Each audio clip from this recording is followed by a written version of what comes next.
It seems like the United States military is quietly getting ready for a kind of fight it does not want. Short but intense ground operation inside Iran.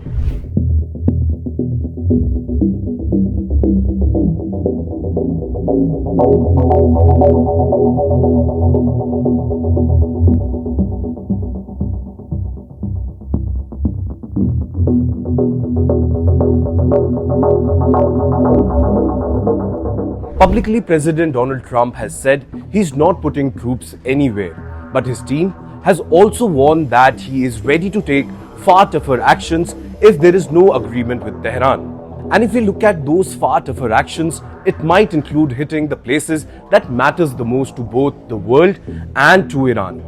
Now, multiple reports suggest that if ordered, US troops could move to seize or attack such locations in rapid, risky operations designed to hit Iran's economy and limit its military power in the Gulf.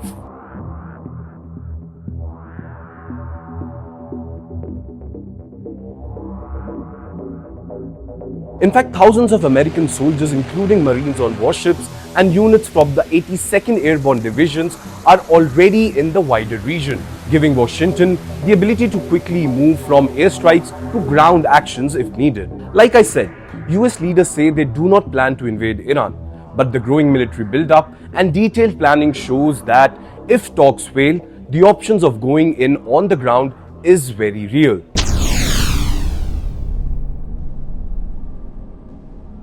Now, as per reports inside the Pentagon, the focus is on short operation lasting weeks, not the kind of long open-ended war the United States had fought in the places like Iraq and Afghanistan. Officials talk about weeks of fighting or at most a couple of months, making clear that they want any ground campaign to be limited and tightly controlled. The basic idea is simple: use of small and mobile units including special operation forces for a quick raid on important targets, then pull them back before Iran can fully respond.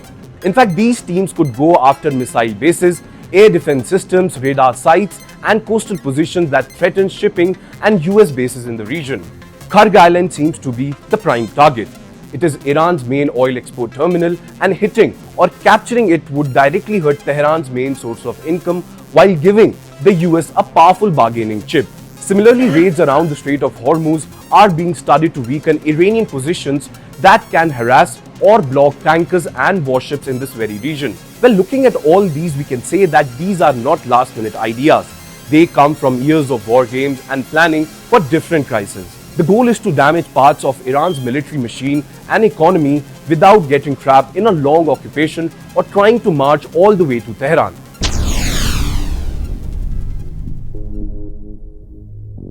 Well, to make these plans possible, the US has moved thousands of troops, ships, and aircraft into the broader Middle Eastern region. Marine units on amphibious assault ships bring infantry, helicopters, and landing craft that can launch raids from the sea towards Iranian territory or islands. Alongside them, the command elements of the 82nd Airborne Division have been deployed to the region, giving US the ability to quickly send in paratroopers or raid reaction forces by air. Now, this mix of Marines at sea and airborne forces on land gives Washington a flexible toolkit for sudden strikes. For US planners, this build-up keeps the choice to escalate or step back in American hands. In fact, if diplomacy makes progress, the forces serve mainly and only as pressure and deterrence. But if talks break down or Iran attacks US interests, Washington can quickly move from limited airstrikes to ground operation without waiting months to actually assemble troops. However, any ground move would be dangerous. US troops would face Iran's drones, missiles, and most importantly, the hardened positions of Islamic Revolutionary Guard Corps along the coast and on key islands.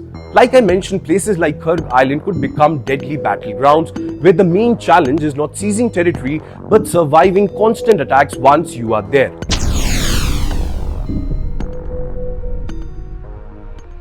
Now, US is preparing for a range of options that can be scaled up or down depending on how events unfold. Let's talk about all the possibilities. Well, at the lower end are precision strikes and small raids meant to destroy specific threats and send a warning to the Iranian regime. In fact, at the higher end, in what some describe as a possible final blow, a combination of larger ground operations and heavy bombing aimed at breaking Iran's ability to wage the war in this very region. Now, another option is to track and stop ships carrying Iranian oil, extending pressure far beyond Iran's shoreline. In fact, some of the most ambitious ideas even involve sending ground teams deep into Iran to secure highly enriched uranium at nuclear sites, though many experts still largely see airstrikes as a more likely tool for such mission. Well, for now, these scenarios remain on the paper, but the US forces already in place and detailed plans ready, the line between controlled raids and a much larger war could be crossed very quickly if diplomacy fails.